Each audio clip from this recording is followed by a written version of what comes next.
Educa TV apresenta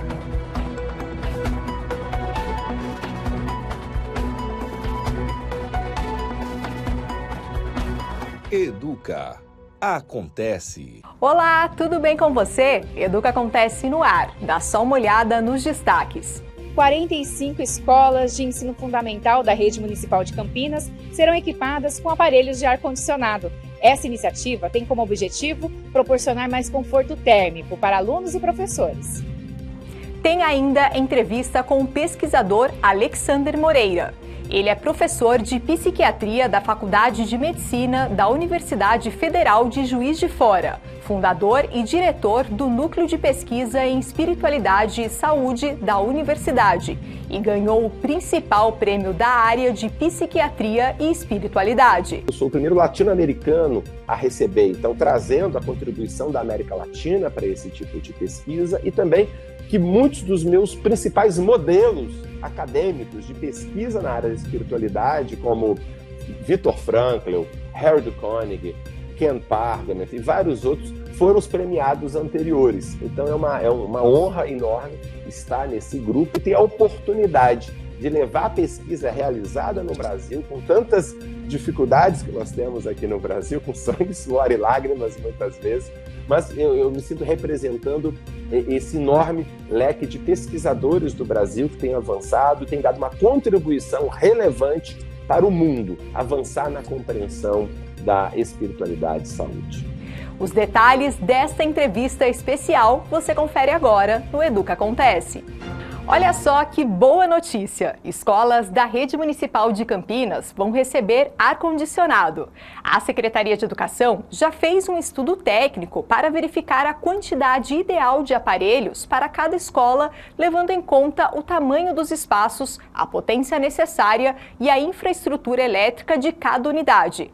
Mais detalhes, quem traz pra gente é a Viviane Marim. Oi, Natália, tudo bem? Então, essa iniciativa tem ali como objetivo, proporcionar um pouco mais de conforto térmico para os estudantes e professores, ainda mais nesse calorão que a gente tem vivido esses últimos dias, esses últimos meses. Nós viemos até aqui na sede da Secretaria de Educação para conversar com o diretor do Departamento de Apoio à Escola, Charles Leite, para conversar sobre alguns pontos, Você disse, então, que essa licitação já está para esse estudo técnico, Sim, nós temos aí a primeira fase, que é uma licitação para levantamento dos ambientes das escolas, das 45 unidades de ensino fundamental da SME, e após esse estudo técnico para mapear, dimensionar esses locais, nós vamos ter um projeto específico para cada escola. Então, essa primeira etapa é isso. Essa licitação vai trazer um projeto específico e cada escola tem suas singularidades nos seus espaços, nas metragens, enfim. E após esse levantamento, a gente termina o primeiro ciclo. E a gente vai partir para o segundo ciclo, que é fazer uma nova licitação para poder adquirir os equipamentos e também contratar uma empresa para trazer os equipamentos e instalar esses equipamentos. Além disso, é claro, nós temos que observar também a questão da qualidade da rede elétrica, porque as nossas escolas, pelo fato de grande parte delas, ou da maior parte delas serem muito antigas, há que se fazer um dimensionamento da rede elétrica dessas escolas para que, ao receber essa quantidade significativa de equipamentos de ar-condicionado, os seus vários espaços, tenha condição de suportar isso aí. Então, é uma operação bastante complexa, parece simples, mas não é simples, requer estudo técnico dos espaços, requer redimensionamento da rede elétrica e, finalmente, a instalação dos equipamentos. A questão do ensino fundamental. No ensino infantil, há diversas controvérsias para você começar esse encaminhamento aí de colocar ar-condicionado, mesmo que você tem crianças de 0 a 3, e aí você tem que ter uma recomendação, orientação da saúde para você instalar qualquer tipo de equipamento de climatização, seja ar-condicionado ou outro equipamento. Então é uma coisa muito mais complicada, você tem que ter um parecer da saúde, enfim, não é tão simples. Já nas escolas de ensino fundamental, considerando a idade, a faixa etária das crianças, então você não precisa ter esse estudo. É claro que você tem que ter alguns critérios de utilização, você tem que dar manutenção dos equipamentos, filtro, limpeza, enfim, Elas vão ser somente em salas de aula ou em outros espaços também das escolas? Não, teremos outros espaços. É claro que a prioridade são as salas de aula, onde estão ali todos os alunos, né? Mas alguns espaços administrativos também, onde você tem um número razoável de pessoas que trabalham, também estão elencados para receber os aparelhos de climatização. Aí está se vendo o estudo se instala, por exemplo, em refeitórios, cozinhas, mas isso não é o mote principal. Certamente, todas as escolas receberão ar-condicionado em quase todos os seus espaços. Por exemplo, nós temos bibliotecas, que é um espaço de uso coletivo, não dá para você ter uma biblioteca sem ar-condicionado. Todas as bibliotecas receberão. E aí a gente vai verificar também as particularidades de cada escola, né, o tamanho, enfim. Por isso que cada escola tem um projeto, mas vai um pouco além só da sala de aula, sim. E essa iniciativa partiu do calor e também para proporcionar ali uma qualidade de espaço melhor para estudo? Na verdade, nós aliamos as duas coisas, né? A necessidade, porque a gente, até então, não tínhamos sido demandados com tanta força, né, acerca de instalação desse equipamento em escolas. Nunca houve isso. Mas, dado a situação climática que mudou no mundo, que mudou no Brasil, é uma realidade nova. E essa realidade nova traz também novas demandas. Então, a gente foi basicamente demandado por essas ondas de calor, né? E, a partir daí, a gente também está pensando o quê? Criar um certo conforto térmico nas escolas, para que as crianças possam desenvolver a sua aprendizagem de uma forma mais tranquila, de uma forma mais saudável até. Tem um cronograma, por fim? Bom, o cronograma é esse, né? A gente abriu os procedimentos, a instrução processual, e não tem como a gente dar uma previsibilidade de datas, porque uma licitação é sempre uma coisa com relação a datas muito incerta, porque você segue alguns trâmites burocráticos que estão sujeitos a questões legais que permeiam isso, que podem atrasar o processo, mas a gente se comprometeu com todas as unidades nossas de ensino fundamental com o receber a estar atualizando e dando essa informação para eles irem acompanhando. Aliás, a informação é pública, né? Só que a gente vai tá criando esse estudo de maneira consistente para que a gente tenha o mínimo possível de adversidade nisso aí, diversidade burocrática, para que a coisa ande rápido. É uma previsão, que a gente tenha isso aí já para o próximo verão, o ano que vem, né, que a gente já tenha isso instalado. É o que a gente está trabalhando e quer, né? A gente agradece a sua participação. Então, Charles, voltamos com você no estúdio, Natália, e a gente fica na expectativa e acompanhando esse processo. Obrigada, Vivi e Charles, pelas informações. E assim que começar a instalação dos aparelhos, a gente mostra para você. Vamos saber o que está rolando também em outras áreas da cidade no quadro Radar.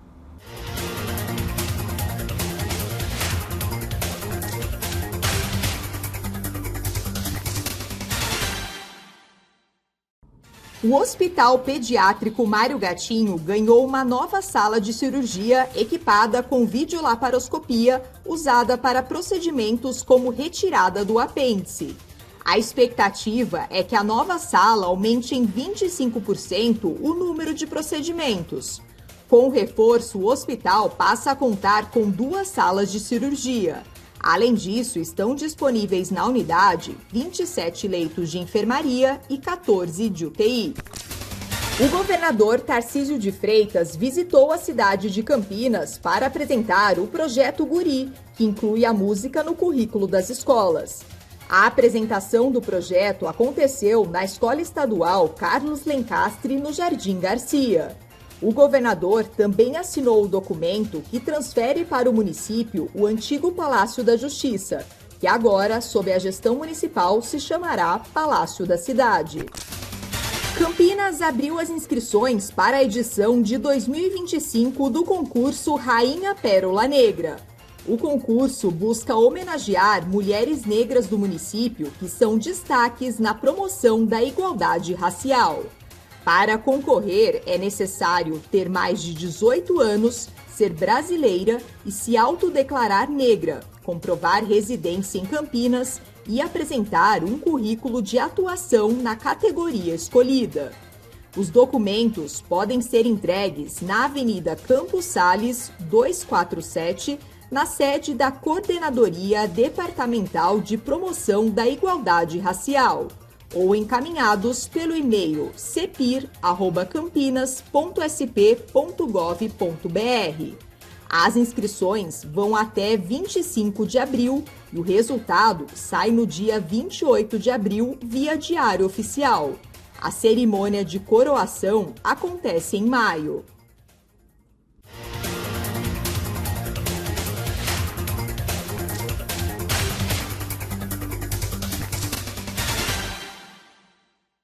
E tem novidade em Campinas. O Palácio da Justiça se tornou o Palácio da Cidade. Inaugurado em 1942, o histórico prédio, que já foi usado como fórum, agora vai ser ocupado por vários serviços públicos, incluindo educação. Uma nova central de serviços de atendimento ao público. Essa será a função do antigo prédio histórico do Palácio da Justiça, que agora, de posse da Prefeitura de Campinas, passa a se chamar Palácio da Cidade. A cerimônia oficial aconteceu no último dia 19 de março. O local irá abrigar mais de 20 serviços públicos, com a estimativa de atender 30 mil pessoas por mês. Temos quase 400 servidores que virão para cá. Então, por exemplo, a escola de governo, ela vai trazer 3 andares aqui para cá e deixar de pagar, se não me engano, 60, 80 mil reais de aluguel todos os meses. Outros órgãos vão transferir servidores para cá sem a necessidade de contratação. Tudo que foi apresentado aqui, as secretarias, as autarquias já visitaram várias vezes o prédio, já olharam, já mediram, já verificaram a estrutura e verificaram o que é possível. Além dos serviços de atendimento ao cidadão, como os oferecidos pelas agências do CEPAT, Banco do Povo, Sanasa, Endec e CPFL, entre outros, o edifício também irá receber temporariamente as atividades do CEPROCAMP. Nós faremos a transferência dos alunos para cá, principalmente dos cursos técnicos. A gente está dimensionando mais os cursos técnicos, porque os cursos de qualificação profissional a gente consegue descentralizar para as outras unidades que temos do CEPROCAMP. A gente está vendo de tentar transferir em julho todo o mobiliário, a parte de lógica, para receber os alunos já para o começo do segundo semestre, né, de 25. E aí a gente vai ter que se adequar, né? Porque a escola hoje tem mais de 1.000 alunos por dia, em torno de 350 a 400 alunos por período. Então, a gente está vendo, assim, agora a gente está pensando nessa logística toda. A ideia é ficar, durante o período da reforma, que está sendo pensado em torno de 1 ano e meio a 2 anos, e aí a gente retorna para a nossa casa, que é lá na Estação Cultura. Havia essa necessidade de se ter um outro prédio, um outro espaço para poder fazer a reforma do CEPROCAMP Centro, que é ao lado da Estação Cultura, que já vem sofrendo já há bastante tempo com relação à questão térmica, acústica, o ruído da região. Então, surgiu essa oportunidade de utilizarmos o prédio aqui do Palácio da Cidade agora, né? Foi feito um levantamento de custo para se alugar um prédio para abrigar o CEPROCAMP Centro durante o período das reformas, e se chegou à conclusão que seria muito mais barato e muito mais efetivo trazer o CEPROCAMP temporariamente para cá, pela localização, pela facilidade de locomoção, né? E pelo custo também, seria muito vantajoso para o município. Então foi feito um acordo da FUMEC fazer essa reforma do telhado e utilizar o espaço durante o período que está sendo feita a reforma. Como o prédio localizado aqui no centro de Campinas é tombado pelo CONDEPAC desde 2010, todas as intervenções vão ser realizadas preservando as suas características originais. Temos que respeitar a fachada, temos que respeitar a volumetria e nós também não podemos fazer quebras de paredes. Nós podemos fazer fechamentos de ambientes com paredes removíveis, né, de gesso, drywall. Então é um desafio que nós passamos aí praticamente quase 2 meses com todas as secretarias, equacionando os espaços, definindo os postos de trabalho, quais são as atividades que a gente traria mais pessoas. Isso foi um critério muito importante para definir quais são os serviços que a gente tem oferecido na prefeitura que envolva mais circulação de pessoas. A conclusão das obras está prevista para o início de 2026 e faz parte do plano de valorização do centro de Campinas. Além de preservação de um prédio, que é um dos prédios mais icônicos da cidade, trazer mais gente aqui para o centro gira economia, movimenta o setor de restaurantes, bares, estacionamento. Então é fundamental você trazer atividade para o centro. O Palácio da Cidade também vai ter um espaço reservado para o Centro de Apoio ao Trabalhador de Campinas, o que vai facilitar a vida de quem procura um emprego por essa região. E falando em CEPAT, vamos às vagas da semana. Para ajudante de obras, há 10 vagas. A empresa pede que os candidatos sejam de Campinas, Sumaré, Hortolândia ou Montemor. As vagas são para executar serviços de montagem de diversos tipos de insumos, de acordo com as orientações da chefia imediata, buscando atender às necessidades da obra. Tem 30 vagas para atendente de loja, mas atenção, essas vagas são temporárias para este período de Páscoa. Os selecionados vão fazer o atendimento ao cliente, conferência e precificação das mercadorias, exposição dos produtos, dentre outras atividades da função. As vagas são para diversas regiões de Campinas. Tem oportunidade para Hortolândia também. A função é para fazer a interpretação de circuitos e diagramas elétricos, contagens de tubulações galvanizadas e calhas para a passagem de cabos, uso de multímetro e alicate amperímetro, entre outras atividades pertinentes à função. Além dessas vagas, há várias outras disponíveis no site do CEPAT. Lá também é possível fazer o cadastro de currículo. Vamos agora saber como fica o tempo para os próximos dias.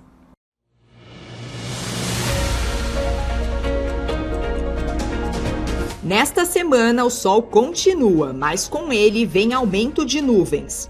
Podem ocorrer pancadas de chuva à tarde e à noite. A temperatura mínima fica em 19 graus e a máxima chega em 33 graus. A umidade relativa do ar sobe e fica na casa dos 69%. Nesta semana, a lua passa para crescente. O sol nasce às 6h18 da manhã e se põe às 6h02 da noite.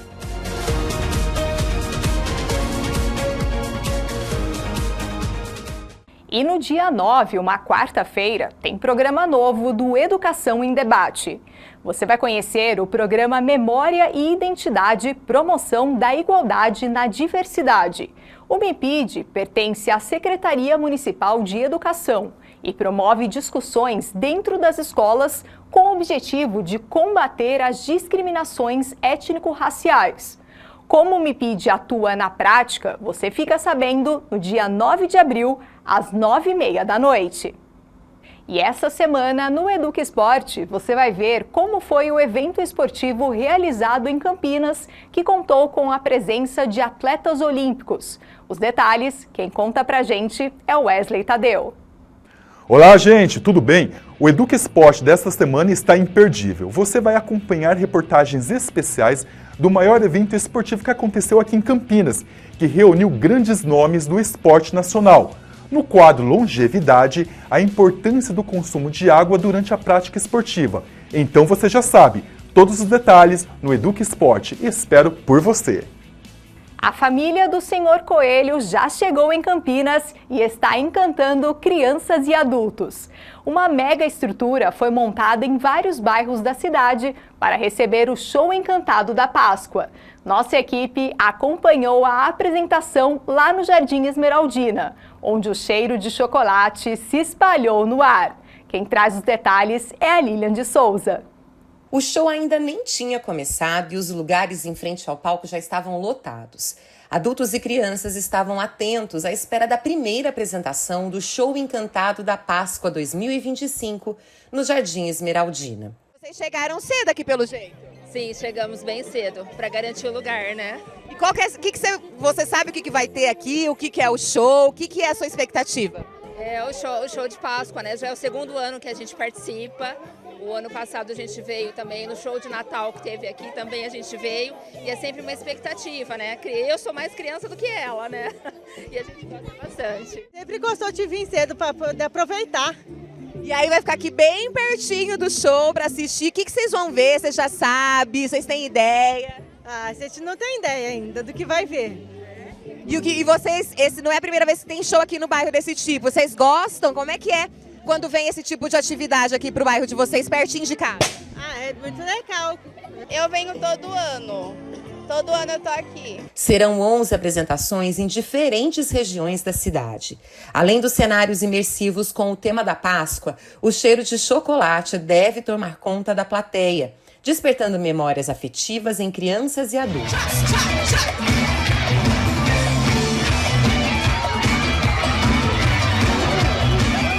Os personagens da família do Sr. Coelho comandam a festa ao lado da cenourinha e dos docinhos. É muito mágico. A gente se sente muito feliz porque a gente está aqui dançando, tentando levar uma energia que a gente tem que tirar ali, projetar o dia todo para chegar no palco e conseguir levar essa energia. E é muito gratificante quando a gente recebe essa energia de volta. E é o que acontece aqui em Campinas. A gente veio ano passado e a gente recebeu uma energia muito grande que a gente estava animado todos os dias para fazer esse show. Todo final de semana a gente estava aqui e foi um evento leve, muito gostoso de fazer. E esse ano eu acho que vai ser a mesma coisa e até melhor. E para completar, a cantora Cíntia Lopes, Xuxa Cover, anima o público com grandes sucessos da Rainha dos Baixinhos. Uma atração para crianças e também para adultos que cresceram ouvindo hits como Hilarie.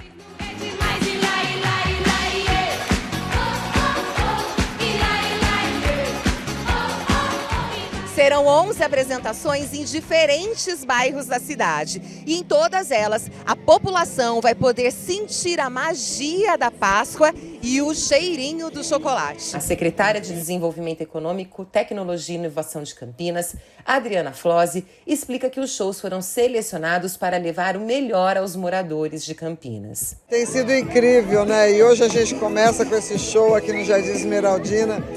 É uma experiência incrível para a gente ir no Natal e também na Páscoa. Você vê como que as famílias esperam, então você vê crianças, a família toda vindo para cá, né?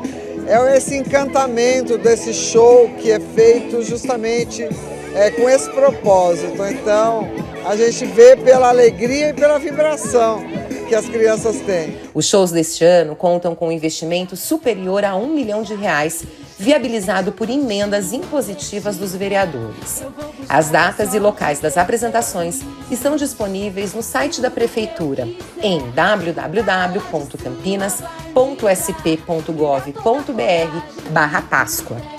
Que não me falte forças pra lutar.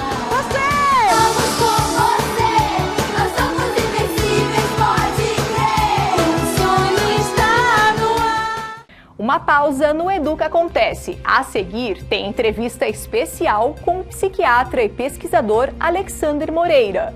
Ele é conhecido mundialmente pelos estudos que envolvem espiritualidade e saúde mental. Tanto que este ano venceu o principal prêmio da área da psiquiatria. Na entrevista, ele dá detalhes da pesquisa e dos avanços da medicina em relação à fé do paciente. É em instantes. Educa Acontece. Primeiros socorros. Olá, eu sou o professor Joseph. No vídeo de hoje, vamos conhecer um pouco sobre primeiros socorros. Vamos ver? Olá pessoal, meu nome é Rony, sou enfermeiro de formação, atuo no sistema 192 e 193 do atendimento pré-hospitalar. Quero falar com vocês hoje sobre primeiros socorros. Primeiros socorros são procedimentos que qualquer pessoa pode aplicar. Não importa a natureza do agravo que essa vítima esteja sofrendo.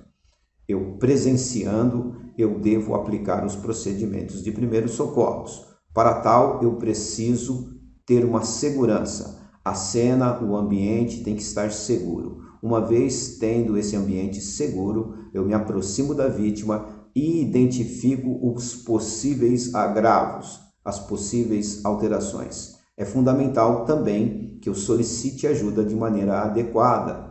É importante que eu responda às perguntas do operador, seja do 92, do 93, e ele vai querer saber alguns dados que devem ser passados, como por exemplo, qual é a sua localização, qual é o ponto de referência, quantas vítimas tem, e isso tudo será fundamental para encaminhar uma ambulância de maneira adequada, a ambulância mais adequada para aquele caso. Pode ser também que o operador lhe dê algumas informações, dando sugestões ou manobras que podem ser realizadas até a chegada da equipe especializada. Primeiros socorros. Prefeitura de Campinas, Secretaria de Educação, Produtora Rio Brasil Digital. Educa TV Campinas, um mundo de conhecimento para você.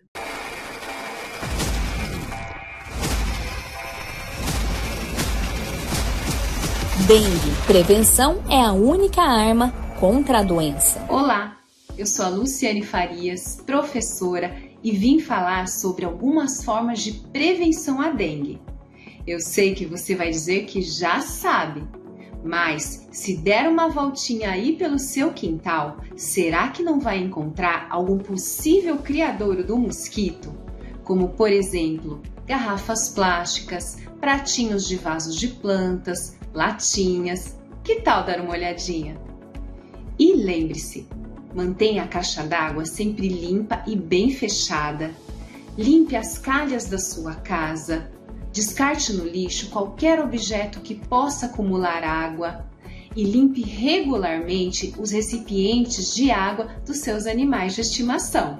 A melhor forma de prevenir a dengue é evitar a água parada. Faça a sua parte.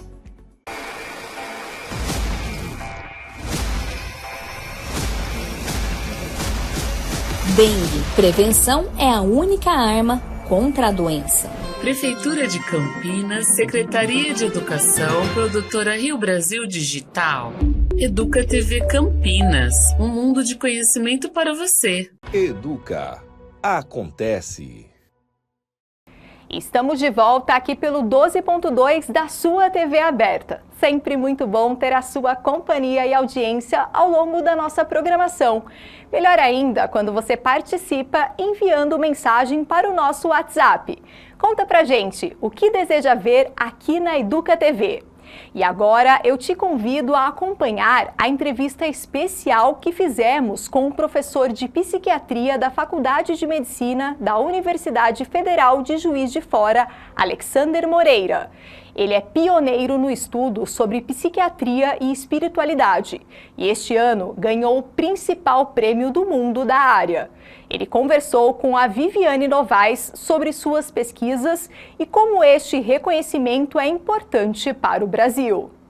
Doutor Alexander, antes de mais nada, eu queria agradecer a sua participação aqui no Educa Acontece. Eu sei que é uma correria, mas o senhor fez questão aí de parar e falar um pouquinho do seu trabalho com a gente. Então, muito obrigada, viu?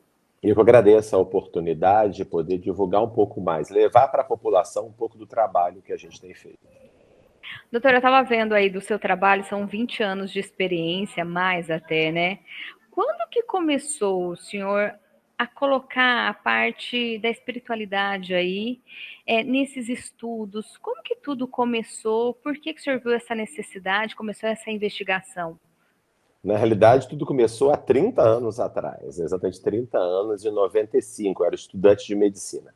Eu comecei a investigação científica em 93, há 32 anos atrás, como um trabalho de iniciação científica, mas já em 95, há 30 anos, nós começamos a discutir o interesse, né? Eu sempre tive o interesse, na realidade, de estudo, de investigação, tanto da ciência, quanto da filosofia e da espiritualidade. Sempre tive esses três interesses, a ideia era como conseguir unir esses três aspectos da vida humana.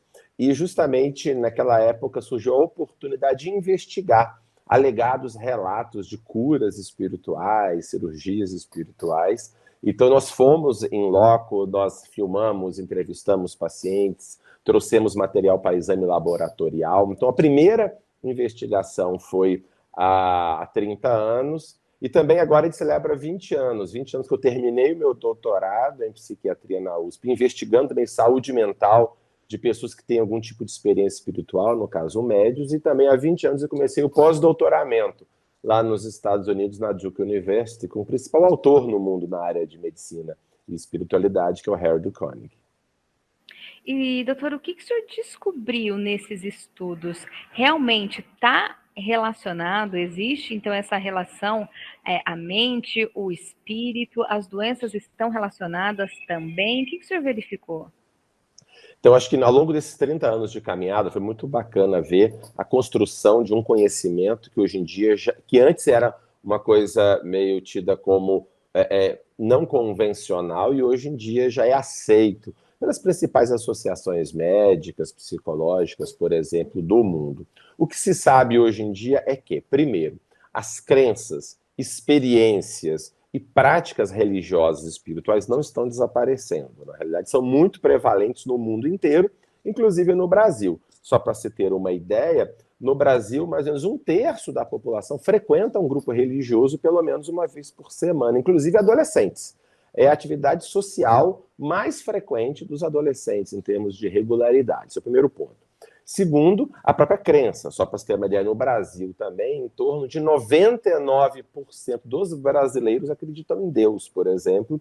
Em torno de 80% dizem que a religião é algo importante em suas vidas. Tá. Então isso é muito prevalente. Segundo ponto também, as experiências são muito frequentes. Nós temos um estudo brasileiro com mais de 1.000 pessoas do país inteiro, em que mostra que mais de 90% dos brasileiros adultos já tiveram pelo menos uma experiência espiritual profunda em suas vidas. Experiências como contato íntimo com Deus, experiência fora do corpo, ou experiência de ver alguma pessoa, algum parente já falecido, por exemplo. Então, a norma, o mais comum é ter essas experiências. Então, isso é bem conhecido. Outro ponto também bem estabelecido é que maiores níveis de envolvimento religioso ou espiritual tendem a estar associados com melhores níveis de saúde, como, por exemplo, dados mais robustos são menores níveis de depressão, problemas com drogas, de suicídio, menor mortalidade geral e maior qualidade de vida e bem-estar. E por causa desses dados todos, as principais associações profissionais de medicina, psicologia e de enfermagem do mundo já recomendam a utilização, a abordagem da espiritualidade dos pacientes. E como que vocês abordam essa espiritualidade no tratamento? Isso. Então, inclusive a Associação Brasileira de Psiquiatria acabou de publicar uma diretriz da qual nós fizemos parte, orientando os psiquiatras sobre como fazer essa abordagem. É claro que essa abordagem não pode ser feita de modo inapropriado, imposição de crenças, nada disso. Nós dizemos que essa abordagem tem que ser centrada no paciente. Nos interessa o que importa ao paciente. Então, nós respeitamos a crença do paciente, mas valorizamos aquilo que ele tem que possa ser útil. Então, uma das medidas fundamentais para as quais há boa pesquisa a esse respeito é sobre coletar uma história espiritual do paciente. Por exemplo, nós vamos perguntar para o paciente se ele tem alguma religiosidade, alguma fé, como isso impacta a vida deles, se ele frequenta algum grupo, ele tem alguma prática, alguma experiência espiritual e, especialmente, o quanto essa sua espiritualidade, a sua prática, pode ajudá-lo a lidar bem com a sua doença ou com os problemas que ele tem enfrentado. E a gente tem vários estudos mostrando que várias dessas práticas espirituais, como, por exemplo, uma prática de oração, por exemplo, uma prática de trabalho voluntário, ou uma crença espiritual sobre o sentido existencial, o sentido da vida e do sofrimento, ou, por exemplo, uma prática regular de leituras, de oração, meditação. Tudo isso são estratégias frequentemente utilizadas pelos pacientes e que têm impacto, de um modo geral, positivo nas suas vidas. Doutora, a gente está falando aí na área da psiquiatria, mas também está sendo levado essa prática para as outras áreas da medicina? O que o senhor tem visto? Sim, eu dei o exemplo da psiquiatria, mas, por exemplo, a Sociedade Brasileira de Cardiologia tem uma seção, uma divisão sobre cardiologia e espiritualidade, e as diretrizes brasileiras de prevenção cardiovascular incluem esse tipo de dimensão, por exemplo. Na área, por exemplo, de pediatria, tem surgido estudos e diretrizes nesse sentido, na área de oncologia e na área de medicina de família. Então, ou seja, em várias áreas, na psicologia, na enfermagem, em várias áreas da saúde, estão surgindo diretrizes e apontando a necessidade. A própria Organização Mundial de Saúde define a espiritualidade como uma dimensão da qualidade de vida das pessoas. Doutor, o senhor lembra de algum caso que chamou a atenção aí envolvendo a espiritualidade? São muitos casos, né? Então, desde, por exemplo, o paciente que a partir da sua espiritualidade ele consegue, por exemplo, lidar com situações graves de adoecimento e até de terminalidade de modo muito mais sereno. Por exemplo, tem um caso de um paciente em que ele tinha um transtorno de pânico, né, em que ele tinha um medo muito grande, né, de passar mal, de ter problemas cardíacos, de ter problemas de saúde, e ele vivia se limitando a partir disso. E nós, como fizemos o tratamento medicamentoso, psicoterápico, e também trabalhamos a espiritualidade desse paciente, e isso foi algo muito importante. E atualmente ele tem algumas doenças clínicas, doenças neurológicas até de certa gravidade, que tem causado um real impacto na sua vida, mas ele está lidando de modo muito melhor do que, por exemplo, ele lidava com uma situação que era muito mais um receio do que um problema concreto. Então, esse é um exemplo. Nós temos exemplos também de pacientes, por exemplo, que estavam uma dependência grave de cocaína, por exemplo, em que estava bastante perdido e desesperado e sem ver possibilidade de futuro, já que o uso contínuo afetando seus relacionamentos, sua vida, seu trabalho e tudo mais.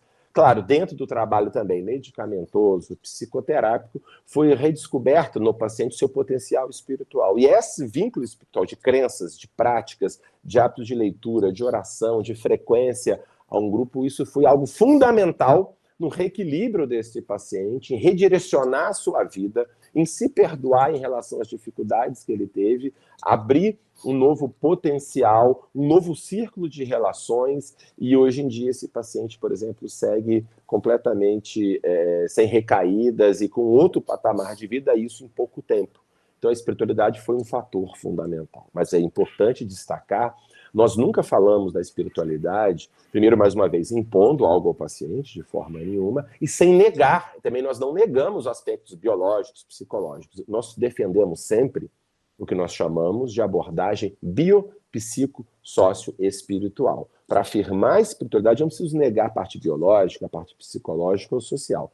Trabalhamos todas em conjunto e uma apoia a outra para uma recuperação plena dos pacientes. E mais, eu digo mais do que recuperação plena, o que mais nos deixa felizes e realizados enquanto profissionais é quando o paciente ele sai disso tudo muito melhor do que antes de ter começado o problema, porque ele cresceu, ele amadureceu, ele é uma pessoa melhor, com mais recursos, com mais habilidade de lidar com a vida e com as dificuldades.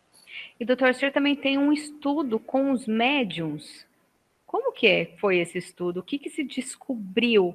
Tem algo de diferente com essas pessoas? Então, dentro do nosso grupo de pesquisa, que é o NUPES, o Núcleo de Pesquisa em Espiritualidade e Saúde da Faculdade de Medicina da Universidade Federal de Juiz de Fora, nós estudamos um amplo leque de experiências espirituais. Por exemplo, experiências fora do corpo, experiências de quase morte, experiências de curas e, no caso, experiências mediúnicas também. Nós sabemos que as experiências mediúnicas, que é o alegado contato com a pessoa falecida, é algo muito frequente na sociedade. Para se ter uma ideia, tanto no Brasil quanto nos Estados Unidos, metade da população geral refere já ter tido algum tipo de percepção, de vivência, de sentir influência de alguém que já faleceu. Mas há pessoas que têm isso, que relatam ter essa experiência com muito mais frequência, que são chamados de médiuns. E nós fizemos uma pesquisa liderada pelo professor Wagner Gattas, professor titular de psiquiatria da Universidade de São Paulo, né, em que nós investigamos uma amostra de médiuns que tinham essa prática muito frequente, eram muito regulares nessa prática e também muito reconhecidos no seu meio, e nós investigamos esses médiuns e comparamos tanto a sua saúde mental quanto a sua genética com parentes de primeiro grau não médiuns, com irmãos, pais ou filhos, só que não médios, ou seja, pessoas que tinham um background social, cultural, econômico parecido, genético muito parecido, mas um era médium, o outro não. Bom, e nós investigamos 54 médios e 53 parentes não médiums, e nós encontramos um nível de saúde mental muito semelhante, os dois grupos eram muito saudáveis, então essas experiências neste grupo de ver, ouvir ou sentir influências externas não estava ligado com doença mental, pelo contrário, os médicos tinham até o melhor nível de qualidade de vida em alguns aspectos, mas eles tinham alguma diferença genética. Nós analisamos todo o exoma, que é a parte do gene que codifica proteínas, que vai influenciar o nosso organismo. Nós avaliamos milhares de genes do exoma, identificamos 33 genes que estavam alterados em pelo menos 1/3 desses médios e nenhum dos seus familiares. Alguns desses genes estavam alterados em 90% dos médios e nenhum dos seus familiares. Então, nós identificamos esses 33 genes que parecem estar relacionados com essa capacidade dessa percepção mediúnica, e depois, inclusive, nós testamos de novo em outros 12 médiums separados se eles tinham também esses genes encontrados, e eles de fato tinham também esses genes. Então essa pesquisa acabou de ser publicada, é uma pesquisa que tem tido uma excelente repercussão no ambiente acadêmico e no público em geral. E doutor, esse ano também o senhor foi premiado, né? Reconhecido aí mundialmente. Conta pra gente. Então, a gente teve muito essa honra, né, de, após 30 anos, labutando diariamente nessa área, a Associação Psiquiátrica Americana, ela, uma vez por ano, há 40 anos, ela confere o Oscar Pfister Award, né, um prêmio para uma pessoa que se destacou no avanço da psiquiatria e espiritualidade em termos globais. E eu tive a honra, então, de ganhar esse prêmio. Nós estamos indo agora em maio para o Congresso Americano de Psiquiatria, é o maior congresso no mundo em psiquiatria, onde haverá cerimônia, onde farei uma conferência sobre as nossas pesquisas nessa área. E muito nos honra, primeiro porque eu sou o primeiro latino-americano a receber, então trazendo a contribuição da América Latina para esse tipo de pesquisa, e também que muitos dos meus principais modelos acadêmicos de pesquisa na área da espiritualidade, como Viktor Frankl, Harold Koenig, Ken Pargament e vários outros, foram os premiados anteriores. Então é uma honra enorme estar nesse grupo e ter a oportunidade de levar a pesquisa realizada no Brasil, com tantas dificuldades que nós temos aqui no Brasil, com sangue, suor e lágrimas muitas vezes, mas eu me sinto representando esse enorme leque de pesquisadores do Brasil que tem avançado, tem dado uma contribuição relevante para o mundo, avançar na compreensão da espiritualidade e saúde. Doutor, ainda tem muito a se descobrir em relação à espiritualidade e saúde? É só um começo? Não há dúvida nenhuma. Na ciência, isso que é o desafio, isso que é o interessante. A ciência de verdade, de qualidade, a gente tem que ter coragem de investigar de modo não dogmático qualquer experiência humana e, ao mesmo tempo, tentarmos ter o rigor, o máximo necessário para a investigação. E nessa área, então, da espiritualidade, é algo que nós estamos começando ainda tocando a ponta do iceberg. Há muita coisa para ser investigada e é cada vez mais importante que mais pesquisadores de qualidade, dos mais diversas áreas, perfis filosóficos, intelectuais e de formação científica se unam. E entre os principais desafios que nós temos são como avançar a aplicação clínica desse conhecimento, como avançar a aplicação na saúde pública desse conhecimento, como treinar melhor os nossos profissionais. Há inúmeras pesquisas já mostrando que os profissionais de saúde hoje em dia, eles sabem que é importante abordar a espiritualidade, mas a maioria não foi treinada, não sabe como fazer essa abordagem. Então,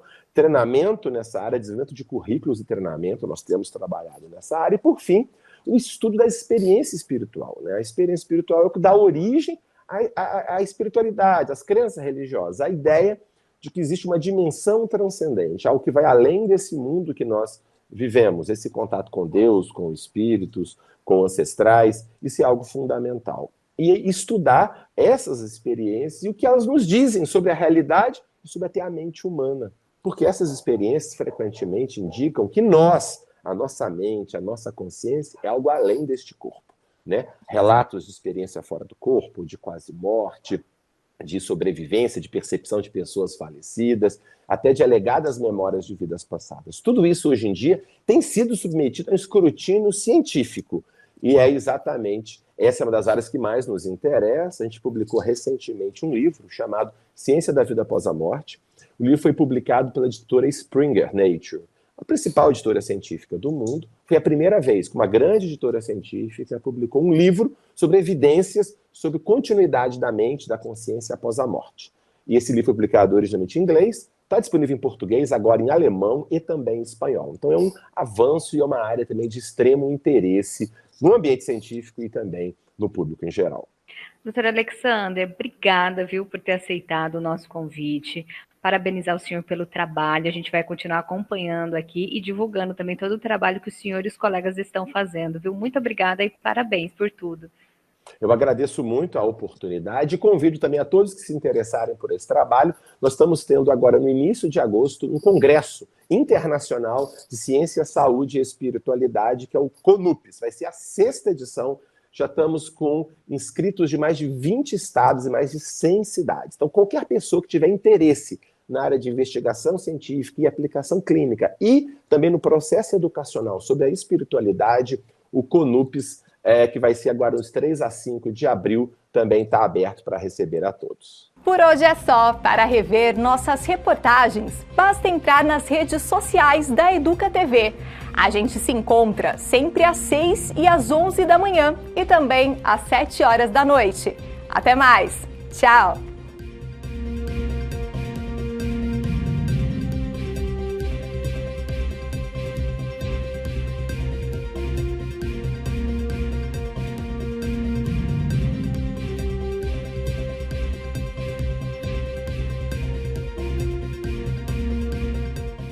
Prefeitura de Campinas, Secretaria de Educação, Produtora Rio Brasil Digital.